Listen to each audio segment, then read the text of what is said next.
பக்தியோடு நம்முடைய உள்ளங்களை உயர்த்தியவர்களாக அன்னை மரியாள் வல்லமையோடு பரிந்து பேசுகின்ற தாயாக நம் சின்னமலை சிங்காரத்தாய் நம் ஆரோக்கிய தாயின் கொடியானது வானை நோக்கி பறக்க விடப்படுகின்ற வேளையில எல்லாரும் இணைந்து ஜெபிப்போம். ஆரோக்கிய மாதாவே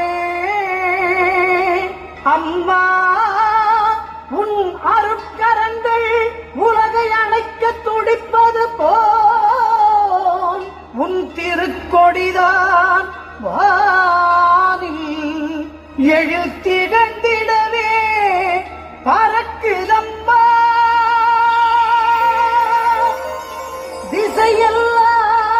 திசையெல்லாம் மக்களை வருக வருகவென அழைக்குதம்மா.